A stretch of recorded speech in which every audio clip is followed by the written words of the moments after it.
和谢风辞斗了这么多年，直至被他暗算战死沙场，我都没告诉他我是女子。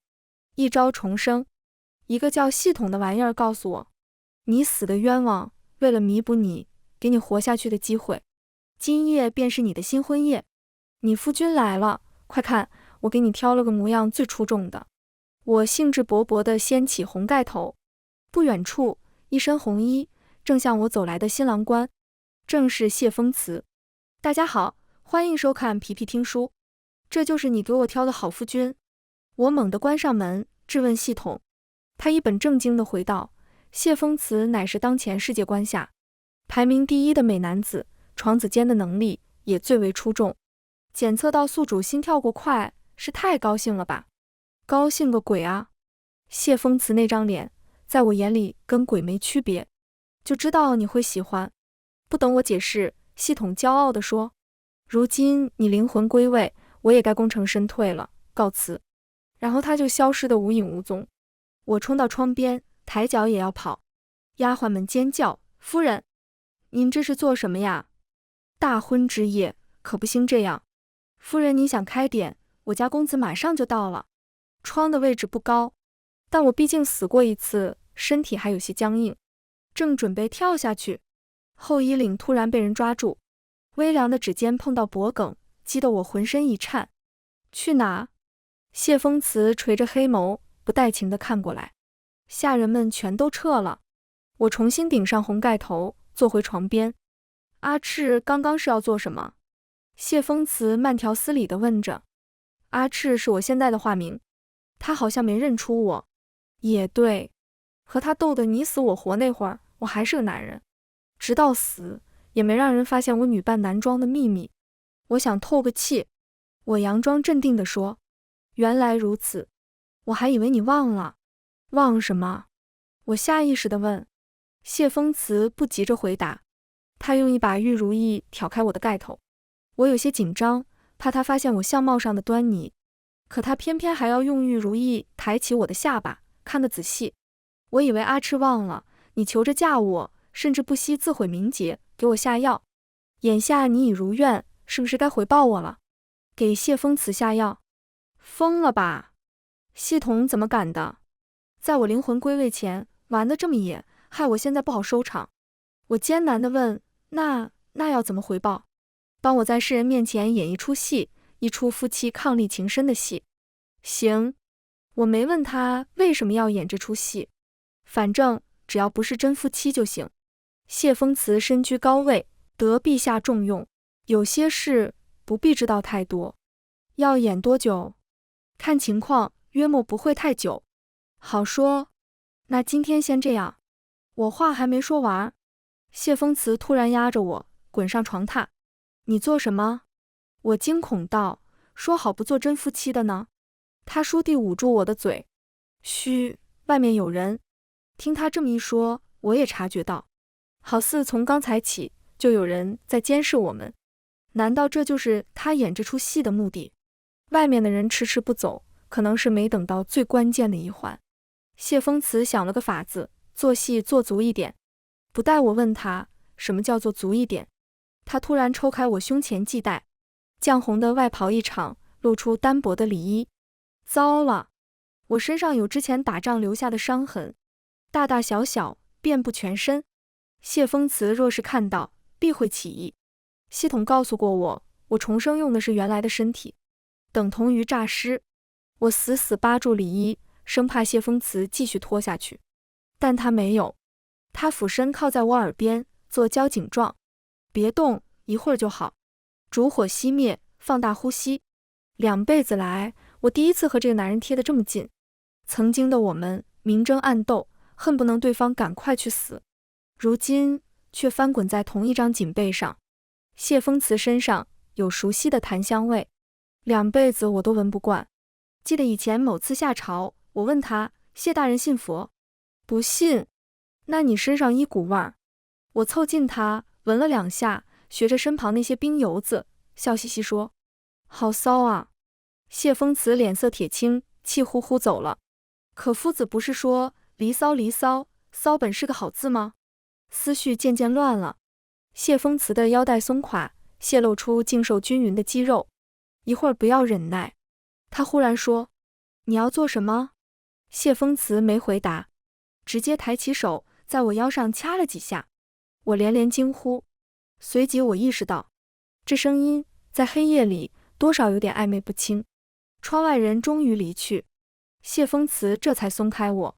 他冷静地整理衣襟，仿佛没受任何影响。他还把房间留给我，自己去书房过夜。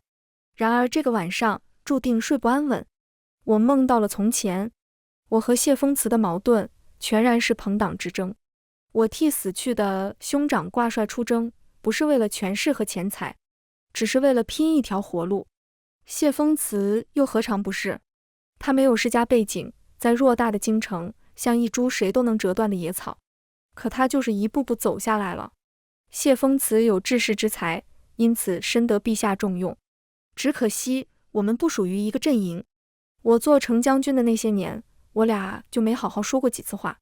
后来我遭亲信背叛，战死沙场。我知道是谢风辞收买了那个亲信，是他要我死。不，确切地说，是他身后的陛下要我死。那一天，看着茫茫的天空，我有种如释重负般的轻松。若下辈子，我和谢风辞不是政敌，那便坐下来好好喝杯茶吧。因为我知道谢风辞这人不坏，我见过他在下雨天为街边的一只狸奴撑起伞，也见过他四处奔走，开设学堂，只为给平民百姓提供读书的机会。只可惜一旦深入朝堂，又有几人能独善其身？他亦是。往事如烟，将我困在梦中，却不知书房里的谢风辞亦是未能好眠。更深露重，谢风辞站在窗边听下属汇报：“大人，那暗探往宫里去了。”大人，您怎么一点也不在意？在意什么？监视您的是陛下啊。我早就知道。下属有些惊讶，但仔细一想，也对。朝中暗流涌动，千变万化，哪一个能逃过谢风辞的眼睛？陛下曾这样评价过他：纵使全天下人都疯了，谢卿依然冷静持重。这话一点也不假。但其实他见过，作为谢风辞最亲近的心腹，玄武见过他不理智的那一面。就是程将军死的时候，谢风辞亲自去替他敛了尸身。那天不知到底发生了什么，敛完尸出来，谢风辞整个人都不对劲了。他疯疯癫癫的，口中念念有词：“我就知道。”知道什么？谢风辞不说，也没人敢问。你瞧着阿赤姑娘，是不是有几分像程将军？谢风辞突然开口，拉回玄武的思绪。像吗？他都有些记不清程将军的样子了。玄武只好道：“属下瞧着不怎么像，更何况程将军已经死了3年了。大人不必为此担心，就算是孤魂野鬼，也该去投胎了。”谢风辞笑笑：“你说的对，是我想多了。”他挥手平退下属，屋内就剩他一人后，谢风辞敲开书柜暗格，里面放着一把锈迹斑斑的红缨枪和一张女子画像。他们都不记得你了？谢风辞低声说，那尾音里的叹息，就好像被遗忘的人是他。大婚夜过后，我着实过了一把好日子，自由散漫，想睡就睡，想吃就吃，再也不用早起点卯，也不必时刻戒备。谢风辞很少来找我，虽然同在府上，但我们宛如陌生人。我以为我们会一直这样下去，直至和离，直到一场意外打破了这个平衡。谢风辞有个弟弟，幼时得病，因家里无钱医治，病坏了脑子。那日我在街上，恰好撞见谢风义被人欺负，世家的公子们骑着小马围着谢风义团团转。谢大人的胞弟竟是个傻的。喂，小傻子，见了我们怎么不磕头啊？我看不过，便从旁边捡起一根长树枝，掂2下，好似长枪在握，一摆一扫，眼前就趴下一片。这帮公子哥大多只会些花架子。我蹲在地上问，还来不来找谢风义麻烦了？不来了。滚！他们屁滚尿流的走后，我又赶紧去安抚谢丰毅，因此我并未注意到。谢风慈火急火燎地赶来，轿子就停在一旁。帘子后头，他盯着我的目光很是复杂。晚上，他提了一壶酒，说要感谢我。席间，谢风慈不经意地问：“你以前学过武？”我还算警惕，回答道：“没怎么学过，但我无父无母，总要有点傍身之术，还挺像样。”谢大人谬赞了，看你那套动作，会耍长枪。你都看到了，一个孤苦无依的普通女子会舞刀弄枪，的确有些奇怪。我斟酌着道：“我不会用枪，只是数只趁手，随便耍耍。”他点头，没再追问。吃饱喝足，我起身回屋。但今日这酒怎如此上头？我躺在床上，有些飘飘然地闭上眼。我睡得太快太熟了，因此并不知道。谢风慈随后便进了我的房间，细长的手指绕在我的衣带上。对不住，冒犯了。他轻声说着，慢慢扯开系带，深深浅浅的伤痕映入眼帘，刺得谢风慈眼泪都要出来了。他亲手敛过程其舟的事，所以每一处他都记得。不知过了多久，谢风慈跌跌撞撞地从房间里出来，去把程其舟的棺材挖出来。玄屋诧异地抬头，却看到他家主子浑身都在颤抖。去看看里面是不是空的。谢风慈说有急事，要出一趟远门。他走得匆忙，自打我酒醒就没见着他。中秋临近，我留在府上陪谢丰毅做月饼丸。哪怕是这种简单平凡的日子，在以往都是奢望。谢丰毅虽反应迟钝些，但心思纯挚，极好相处。嫂嫂，他拉着我的衣角，怯生生问：“阿兄几时能归？大抵中秋前吧。”其实我也不知道。谢风慈从不向我汇报行程。嫂嫂，我能问你个问题吗？瘦弱少年小心地开口。你说。我是不是阿兄的累赘？据说阿兄的那些同僚们会因为我而耻笑他。听谁说的？小世子他们。以后他们说的话，你全当放屁。不可。少年连忙着急道：“放屁不文雅。”我哈哈一笑，文雅有什么用？你听嫂嫂的，旁人说的话不要往心里去。你阿兄只有你一个亲人了，如果你害怕成为他的累赘，那就好好读书，锻炼身体，别让你阿兄担心。谢丰毅听进去了，重重点头。祈福手绳被我编得歪歪扭扭，但总算成了。我伸展双臂，忽然发现谢风慈站在小院门口。他约莫是刚回来，身上鹤氅尚未脱去，发间还沾着赶路时未及时拂开的夜露。不同寻常的是，他看着我，眼眶泛着微红。谢大人。我伸手在他面前晃晃。阿赤在做什么？他抓住我的手腕，声音还算平稳。教风一编手绳。这是送给我的吗？他看向我手里那串成品。你想要？那我重新再编一个，这个不太好看。就他。谢风慈伸出手腕帮我戴。我总觉得他这趟回来有些奇怪，但又说不上哪里奇怪。我低着头给他戴手绳，随口问：“你这些天去哪了？”丰毅天天念叨你，去确认点事。那确认了吗？我不再多言，或许是朝堂上的事，我不想知道。手绳戴好，谢风慈这人将谢丰毅带下去，然后他打横抱起我。我惊呼：“谢风慈，别紧张，有人在看。”我诧异，哪里有人？我在院中坐了一个时辰，没发现任何异样。难道这京城里还有我察觉不到的暗探吗？谢风慈大步流星进屋，将我放在床上。他熄了烛火，合衣躺在我旁边，几乎将我整个人搂在怀里。虽说要骗过探子，但这也太逼真了吧。他把头埋在我颈窝，呼吸较之前粗重些，仿佛大口大口的在闻我身上的味道。鼻息过处，引起一片酥痒。我不自在地推了推他。谢风慈，有必要这样吗？叫夫君。他一开口，声音里仿佛压抑着什么。外面有人在听，别露馅了。到底哪里有人？我听了半天，依旧静悄悄。难道是躺了3年，我耳朵退化了？我怀疑自己，怀疑暗探，也没有怀疑过谢风辞。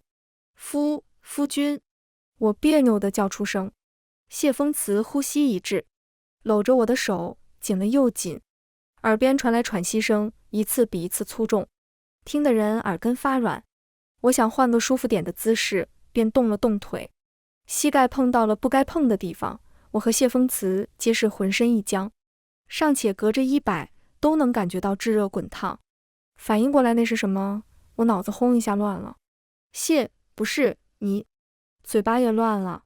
谢风辞那双天生含情的眼直勾勾看着我，这厮白天里清风霁月，端的是一身正派，可到了黑夜中就如同蛊惑人心的妖怪。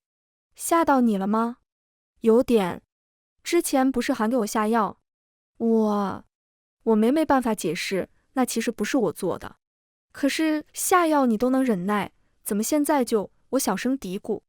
阿赤，我是个正常的男人，抱着自己的妻子，难免如此。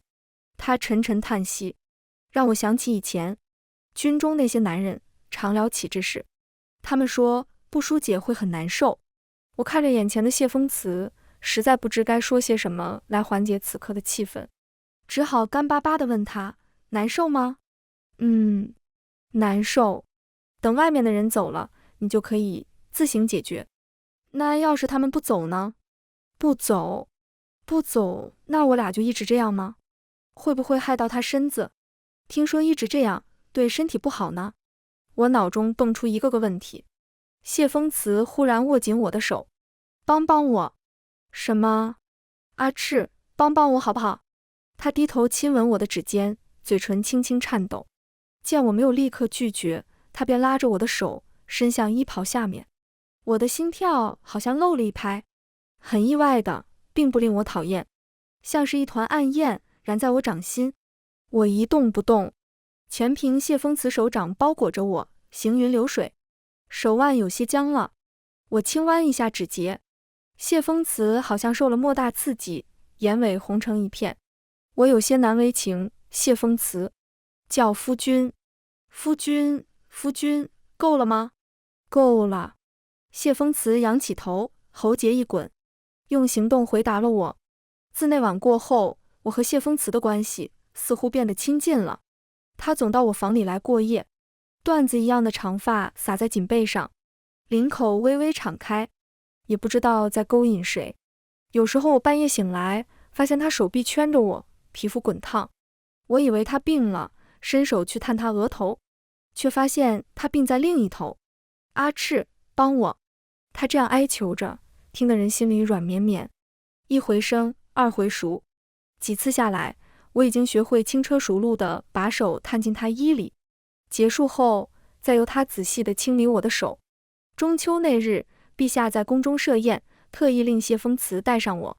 临行前，我仔细梳妆，确保没人能认出我。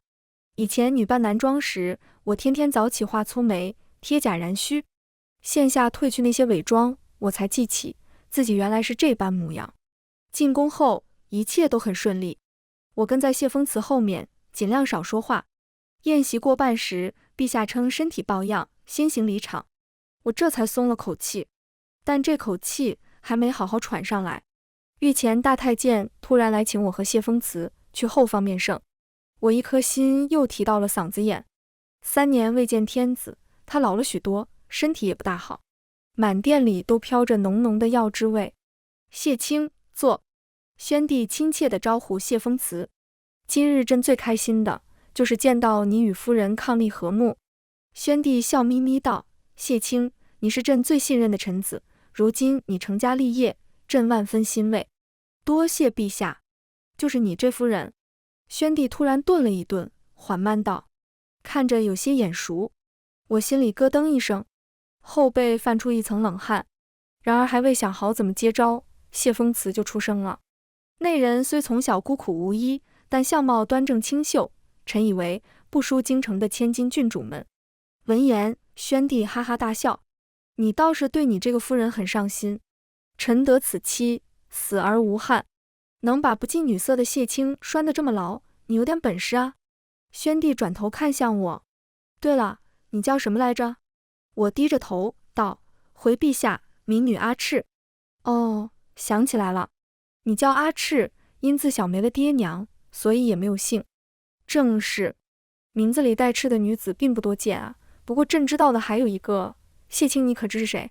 臣不知。宣帝拨弄着炉里的香料，好似不经意道：程七州的胞妹程赤书。大殿里头静了一瞬，落针可闻。谢风辞讶异的挑眉，谢将军竟还有妹妹？是啊，朕也才知道。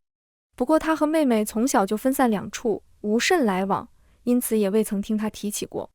原来如此。谢风辞滴水不漏地回答着。谢卿，你可知朕为何会突然记起程赤书这个人？莫不是近期有人提起？聪明，不愧是谢卿。宣帝拍手称赞，殿内明智的气息都因为他的笑声而活跃起来。然而天子的下一句话就让我如坠深渊。有人跟朕揭发说程七州很早就死了，世人见过的程将军是名女子。谢卿，你怎么看？谢风辞沉默片刻，道：臣以为荒谬至极。朕也这么觉得，不过朕还是决定开棺查验一下。开棺就完蛋了。我用原本的身体复活，眼下棺材里是空的。虽说对我不会有太大影响，我随时可以跑路，但程家到底还有些远房亲戚在，若是败露，那些无辜的人都会因我而惨死。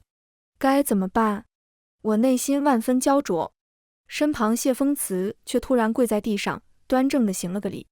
臣愿为陛下分忧，开棺一事请交给臣来办。谢风辞要开我的棺，为这事他忙碌起来。我很着急，却又无法诉说。宣帝在殿上那番举措，傻子都看得出来，他怀疑了，怀疑我的身份，也怀疑谢风辞。他故意在谢风辞面前提到要开棺，就是为了让他主动担下这个棘手的活。怎么会这样？宣帝不是一向信任谢风辞吗？他们君臣之间何时变得这般试探和防备？我乱得像热锅上的蚂蚁，睡不着也坐不住，干脆叫来谢风辞的亲信打听一二。这亲信叫玄乌，是谢风辞的左膀右臂。我先问他开棺的事准备的怎么样了，他说一切就绪，待挑个合适的日子就可以开。毕竟挖人坟这种事轻易不能做，似乎是谢风辞交代过，他对我并不防备。我点头附和，是啊，这种晦气的活弄不好会沾脏东西。哦，这点夫人不必担心，我家主子一身正气，不怕，况且他也不是第一次开。他察觉说错话，戛然而止。不是第一次什么？不是第一次帮陛下办这种棘手的差事。我表示明白，于是又问，我以前听人说陛下十分信赖谢大人，可那日进宫似乎并非如此。哎，夫人有所不知，都是因为那个程七州，和他有什么关系？3年前我家主子以死抗旨，拒绝陷害程将军，就此便失了陛下的信任。这事儿呢，其实也不是什么秘密，朝堂上大家都知道，只不过没人敢议论。玄乌看看四周，确定没人，才接着说，你们只知程将军是战死，却不知道他其实是被身边亲信背刺的。不，我知道，我比任何人都清楚。程将军功高盖主，陛下早就想杀他。陛下将这事交给我家主子，让他收买程将军的心腹，怎么死都行，反正别再回来了。我家主子拒绝了。夫人你可知，抗旨是杀头的大罪。我家主子赌上的不光是自己的命，还有他最疼爱的小公子的命。见我沉默，玄武以为我被他这番话吓到了，顿了顿，方才接着道，最后陛下虽然没有杀主子，但君臣间到底是生出了嫌隙。那些见风使舵的狗臣子们也开始在主子头上拉屎放屁。玄武没读过什么书，说话比较糙，但我大抵能想象到，像谢风辞这样没有世家背景的文臣，一旦失去天子的信任，在这朝堂间会如何步履维艰。我问，那后来呢？后来陛下派了别人去做这脏事，为了防止主子告密，陛下将他囚禁在大牢里3个月，严加看管，等事成后才放主子出来。说到这儿，外面传来一阵脚步声，有人来了，属下先撤了。玄巫飞速离开，留我一人呆坐在院中。片刻后，身上多了件狐氅。天凉，怎么一个人坐在这儿？我抬头看着眼前被我视为宿敌的男人，谢风辞的脊背好像永远都挺得那么直，目光也是那么端正清明。谢风辞，我能问你个问题吗？你说，为什么不杀程七州？我听说为这事你差点连自己的命都搭进去。玄巫同你讲的吧？谢风辞自然地牵起我的手，揣在他怀中无暖。我和程将军虽是政敌，但我知道他忠心为国，保护四方百姓在所不惜。我不可能会杀一个忠臣。可是，值吗？他好不容易走上高位，却为了一个政敌，把自己的命、弟弟的命、何府上下的命，全都压在帝王的刀刃下，何其不值！然而谢风辞只是笑笑，捏起石桌上的一朵落花，簪在我发间。好看。我视线渐渐有些模糊。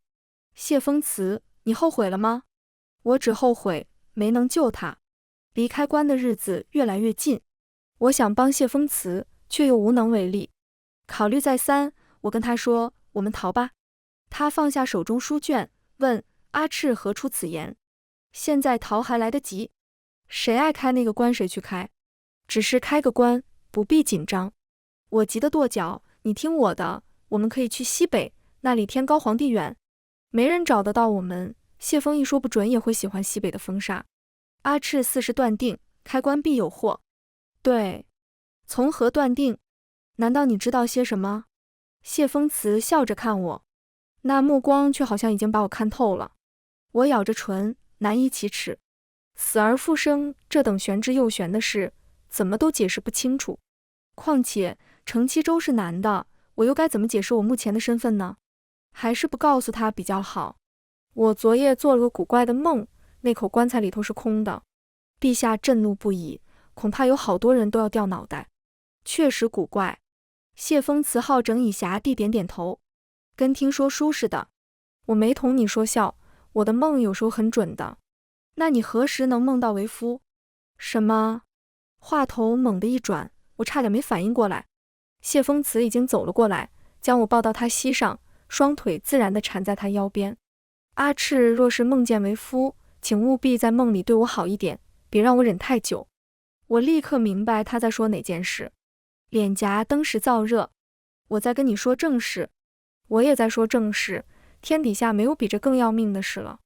谢风辞，你是不是忘了，我们将来要和离的？阿赤若是觉得我还不错，干脆让我一直当你的夫君吧。你想耍赖？谢风辞理直气壮，就算和离，我也会再把你娶回来。他亲昵地蹭了蹭我的脸颊，跟新婚当夜冷漠地与我约法三章时截然相反。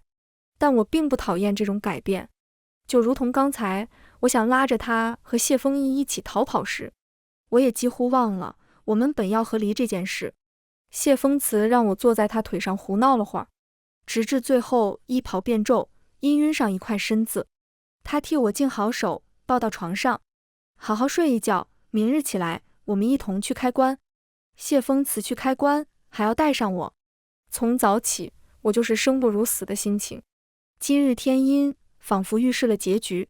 宣帝嫌晦气，自然不会亲自到场，但他派了一众亲信，有太监也有大臣，亲自来见证这一刻。说起来，我都没见过自己的棺材。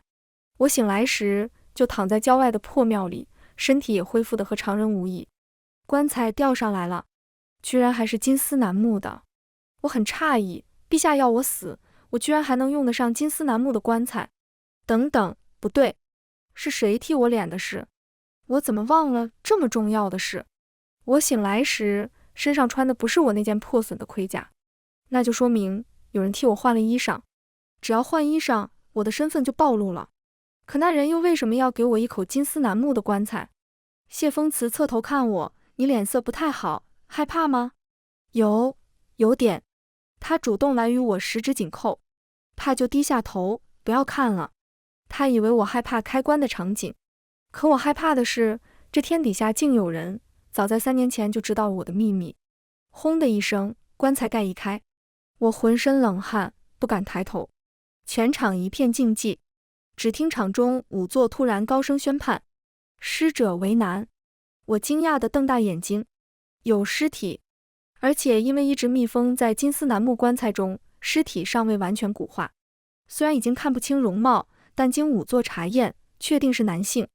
大臣们议论纷纷，老夫就说：程将军怎么可能是女的？女的怎么敢带兵打仗？哎，阿弥陀佛，程将军安息。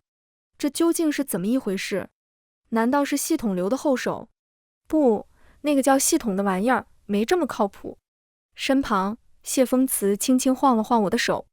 你看，我就说没事。他从始至终都很淡定。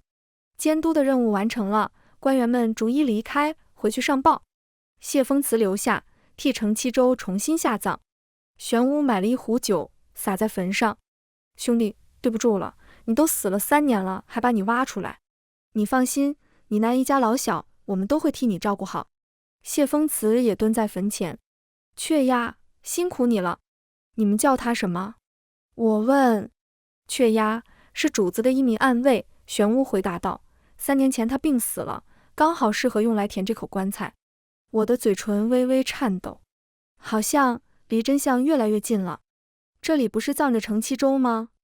怎么会是你们的人？我明知故问。因为棺材空了呗，真是活见鬼了。玄武，不要胡言，属下知错了。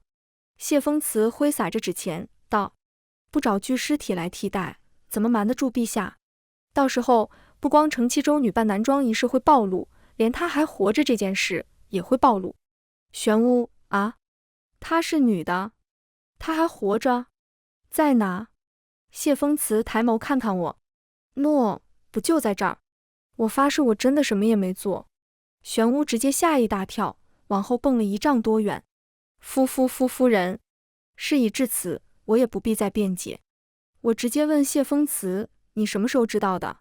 成婚后，我看到过你身上的伤痕，仅凭伤痕就能确定我是程七州？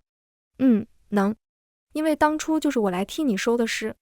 原来是你，这下就说得通了。为什么谢风辞会主动担下开棺的重任？因为他早就做好了万全的准备。你3年前发现我是女子时很吃惊吧？其实我很早就发现了。纸钱烧成灰，随风飘在半空。谢风辞说了段我几乎遗忘的过往。很多年前，他刚来京城，带着年幼的谢风逸，日子过得十分艰辛。他那会儿也才14、15岁，瘦得像一张薄纸。他夜里读书，白日和晚上则要在酒肆里打杂。一日店中来了几名纨绔，喝多了，谢风辞不小心冲撞了其中一人，茶水泼了一滴在纨绔的锦袍上。纨绔大发雷霆，要谢风辞赔他整身衣服。谢风辞赔不起，脸也被人按在地上。纨绔伸出皂靴，假意大度地说：这样吧，你给小爷我把这双鞋舔干净，小爷就放你一马。别担心，小爷今儿个只是去了趟马厩，鞋底踩了几脚马粪而已。这番话引得纨绔们大笑，没人敢出面阻止。就算心里头看不惯，却也不敢为了一个小厮得罪这些人。谢风辞无力反抗，屈辱地闭上眼。就在这时，一包钱袋子从2楼丢了下来，我替他赔了。说话的是名女子。纨绔刚要发作，瞅见2楼的帷幕，立刻噤了声。这家店的2楼只接待贵客，贵客们不方便露面，往往就坐在帷幕后面。纨绔们自知惹不起，很快就找借口溜了。谢风辞去2楼道谢。帷幕后面，女子身形影影绰绰。钱不必还我，你留着用吧。这怎么行？我看到你腰间别的上书了，可是一边打杂一边准备科考。正是，在这种鱼龙混杂的环境里，怎么好安心读书？这笔钱够你用到考试时期了。谢风辞杵在那里，半天没接话。怎么啦？还有什么问题？您为什么要帮我这种人？女子乐了，你是哪种人？卑贱的人。他想都没想，脱口而出，自甘卑贱，才最是无药可救。女子摇了摇头，但你现在还来得及，好好读书，争取入朝当个好官。好官？谢风辞眼神空洞，当好官有什么用？你看这街上的百姓，可亲可爱，总要有人站出来保护他们。包括刚才那几人吗？那我觉得还是不必为官了。谢风辞知道自己不该顶撞恩人，但他控制不住，那股憋屈和怒火藏在心底，如何都浇不灭。如果读书的目的是保护世家纨绔，那他宁可不读了。一把女子的团扇伸出帷幕，在他头上不轻不重地敲了下。可世上还有很多同我一般心善的百姓，你也要无视吗？谢风辞愣神许久，被敲过的位置仿佛沾上了香气，久久不散。他不知道自己在想什么。一阵风探进窗口，掀开帷幕一角，顺着那一角，谢风辞抬起头，看到了一副灵动雀跃的眉眼，谈不上多么美艳惊人，却在他心里烙下深深的印记。谢风辞后来找掌柜打探过，那日订2楼桌子的是程府的家丁，程小将军，你知道吧？他最近刚打了胜仗，班师回朝，别提多气派了。至于女客，我没见着，估计是程小将军的女眷吧。跟你一般大的少年人嘛，都到了说亲的年纪，身边有女眷很正常啊。谢风辞有些遗憾，但又觉得那样的女子也只有程小将军配得上。听他说到此处，我已感到羞愧。实不相瞒，我当年只是随手搭救了一个小厮，并未放在心上，更不知道他后来为了我做过那么多事。那后来呢？我问，你又是怎么发现程将军就是我的？那是入朝为官以后的事了。返程的马车上，谢风辞娓娓道来。为官3载后，他终于见到了程小将军。不，那时候已经是程大将军了。程七周常年在外，偶尔回京，有事才来上朝。那日，谢风辞远远地瞧着他，心里总有股异样之感。他忘不掉帷幕后的那双眼睛，此刻和程七周的重合了。谢风辞是什么人？自幼聪慧机敏，是10里8乡有名的神童。他站在后面，仔细观察程七周的一举一动，即便表现得再像男人，可还是叫他品出一丝端倪。下朝后，他故意接近，问程将军可娶妻了？尚未。怎么？谢大人要帮我说媒？不敢。想来将军身边也不缺女眷吧？冤枉，我最不好这一口。目光坦坦荡荡，看着不像撒谎。谢风辞话锋一转，听闻将军14岁便带兵打仗，属实令人佩服。谢大人谬赞了，听闻谢大人5岁便能作诗，程某心生敬仰。客套的差不多，该入正题了。谢风辞不经意道，将军为什么选择这条路？你说打仗吗？彼时他们已经走出宫外，没上马车，市井的喧嚣就在耳畔。程七周笑着道，昨日我去买馄饨，1碗10个，吴婶怕我吃不饱，硬是给我舀了15个。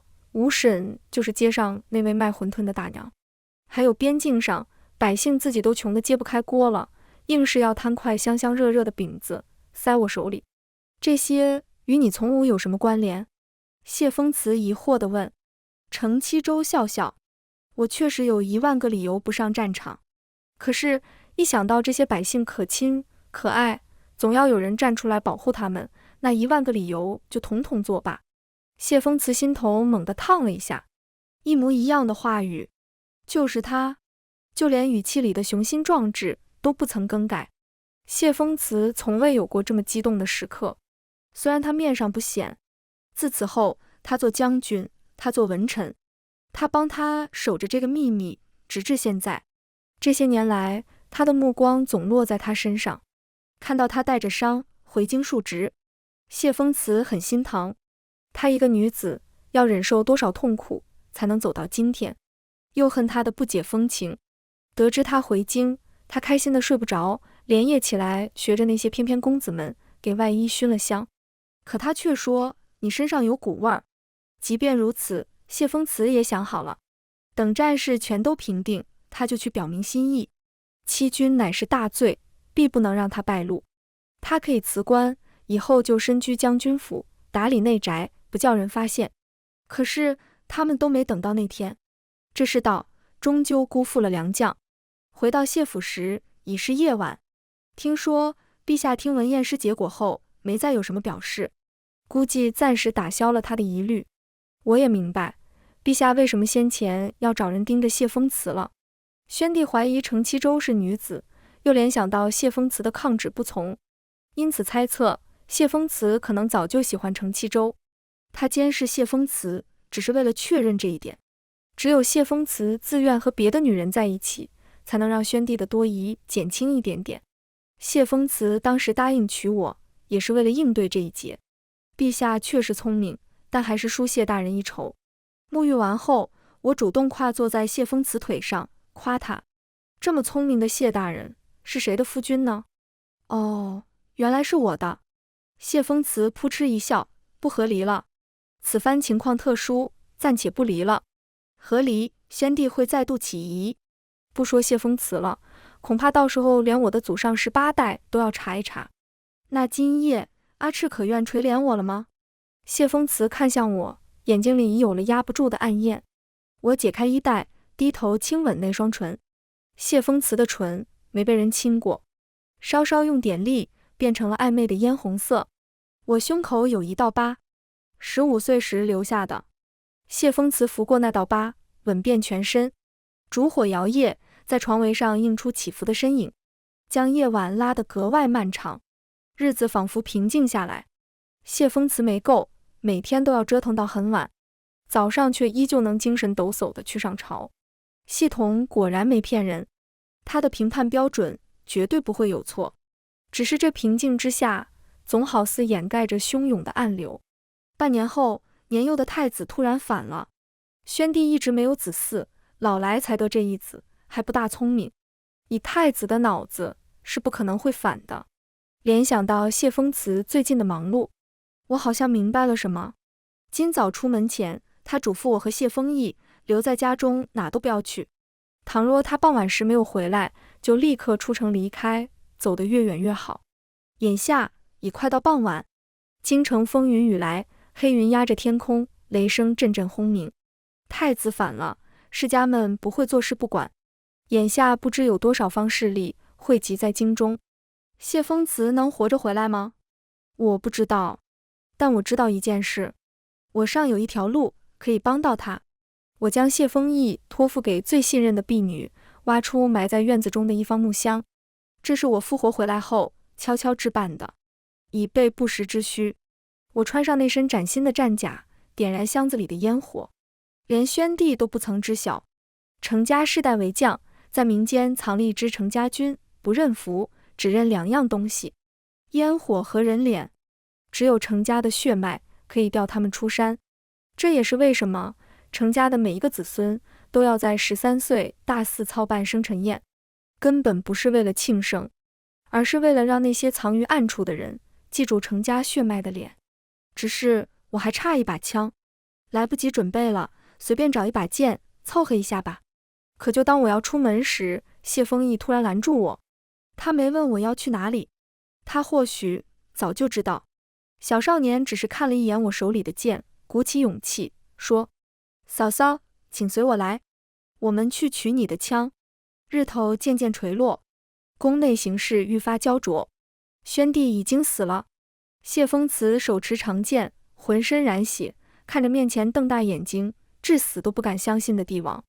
你杀他一次，我杀你一次，算扯平。为这一天，他准备许久。谢风辞从来不觉得自己算什么正人君子，他心中信念只为一个人燃烧，以命还命，很公平。只是宣帝死了，不代表他就能活着出去。太子是个脑子不清楚的，当初谢风辞瞧他情况和弟弟很像，才会与他亲近。现下宣帝的胞弟也杀进宫中，随时要取而代之，形势对他们极为不利。玄武等人殊死一搏，已死伤无数，眼看胜算渺茫。谢风辞用沾满血的双手点燃了宋夫人和弟弟出城的信号，那是他生命中最重要的2个人，只要他们平安活着就好。随后他便虚脱地躺在地上，雨滴砸下来，坠在脸上，伤口一直在痛。原来他曾经就是这样，日复一日地忍耐过来。